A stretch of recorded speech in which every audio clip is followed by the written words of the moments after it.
हे मंदिर इंद्रदेवानी स्थापित केलेलं आहे आणि जमिनीपासून 33 फूट आतमध्ये आहे। तर नमस्कार मित्रांनो, आता सध्या आम्ही पोहोचलेलो आहे कळंबला, यवतमाळ जिल्ह्यामध्ये। मित्रांनो, हे आहे चिंतामणी देवस्थान, म्हणजे गणपतीचं मंदिर आहे मित्रांनो इथे। तर आता सध्या आम्ही पोहोचलेलो आहे गेट जवळ। तर आल्यानंतर आता जाऊया आपण आतमध्ये। तर मित्रांनो, इथे तुम्ही बघू शकता बाजूला चौकशी विभाग आहे, देणगी विभाग आहे। त्यानंतर मित्रांनो थोडं समोर गेलं की हातपाय धुण्यासाठी वगैरे जागा आहे। आणि मित्रांनो, जेव्हा मंदिरामध्ये आलो तेव्हा इथचे जे वातावरण आहे ते खूप शांत होतं आणि सोबतच खूप रमणूक पण होतं। तर मित्रांनो, आता जाऊया आपण आतमध्ये। मित्रांनो, इथे चौमुखी गणेशजीची मूर्ती आहे, त्यांचं दर्शन आपण इथे करू शकता मित्रांनो। आणि इथून जेव्हा आपण आतमध्ये जातो तर आपल्याला मंदिराच्या आतमध्ये जाण्यासाठी मित्रांनो आपल्याला पायऱ्यावरून आतमध्ये उतरावं लागतात। म्हणजे जसं मित्रांनो इथे जे आहे जमिनीपासून 33 फूट आतमध्ये मंदिर आहे। म्हणजे एक प्रकारे जर बघितलं तर हे विहिरीमध्ये मंदिर आहे। आणि मित्रांनो, हे मंदिर इंद्रदेवानी स्थापित केलेलं आहे आणि इथे दर 12 वर्षांनी इथे गंगा येतात आणि लगभग 1.25 महिना ते गणपतीच्या पायाला स्पर्श करून नंतर ते परत जातात। तर मित्रांनो, हे जे मंदिर आहे हे बंद राहतात विहिरीमध्ये असल्या कारणाने। आता बघू शकता इथे हे विहीर आहे आणि हा जो पूर्ण परिसर आहे विहिरीच्या आतमध्ये आहे, म्हणजे जमिनीपासून पूर्ण 33 फूट आतमध्ये आहे। जेव्हा तुम्ही जाणार हे बघू शकता पायऱ्या एवढं वर आहे आणि हा बाहेर जाण्याचा रस्ता आहे आणि बाजूला आतमधून येण्याचा। तर मित्रांनो, जेव्हा आपण मंदिरामध्ये जातो तर बघू शकता तुम्ही पाहण्याजोगतं मंदिर आहे मित्रांनो। इथे सर्वात आधी विठ्ठल रुक्मिणीची मूर्ती आहे, त्यानंतर इथे इंद्रदेव आहे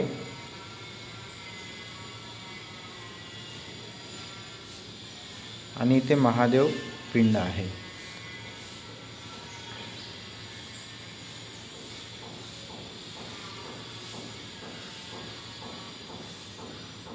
तर मित्रांनो, आपण आलो आहे आता गणेशजी महाराजच्या मूर्तीजवळ।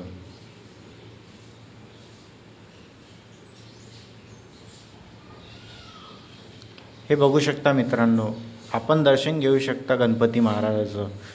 तर मित्रांनो, येथे खूप सारे लोक येतात दरवर्षी आणि दर्शन घेऊन जातात। आणि मित्रांनो, हे इच्छापूर्ती गणपती असे म्हटले तरी चालतात। जे आपल्या इच्छा आहे ते इथं आपण सांगून देवाला वरदान मागू शकतो आपण।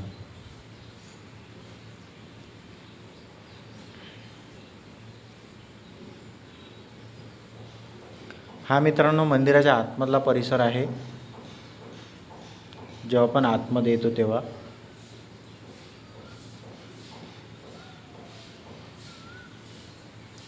हे बघू शकता पाणी आहे। आणि मित्रांनो, हे जे तुम्हाला दिसत आहे हे विहीर आहे। हा बाहेर जाण्याचा रस्ता आहे। आणि मित्रांनो, जेव्हा आपण बाहेर जातो, आम्ही एकादश असताना गेलो होतो त्या दिवशी, तर मित्रांनो आम्हाला इथे उसळ मिळालं होतं प्रसाद म्हणून।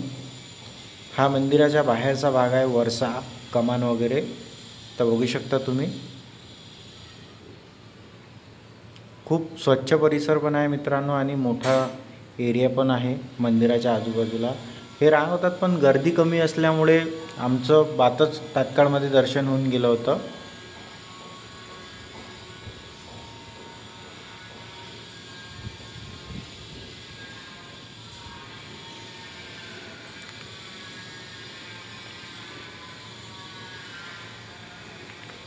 मग मित्रांनो, इथे आजूबाजूचा परिसर आहे, पिण्यासाठी पाणी आहे, हातपाय धुण्यासाठी आहे, वॉशरूम आहे लेडीजसाठी जेंट्ससाठी। तर या सर्व गोष्टी आहे मित्रांनो आणि खूप चांगली सुविधा आहे।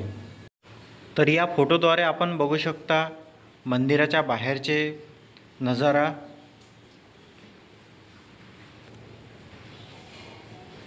नक्षा पण बघू शकता। तर या पद्धतीने मित्रांनो हे मंदिर आहे।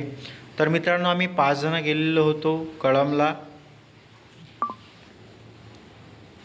आणि तिथे प्रसादामध्ये उसळ होतं मित्रांनो, एकादश असल्या कारणामुळे। आणि तिथे त्या दिवशी टोकन वगैरे काही नव्हतं।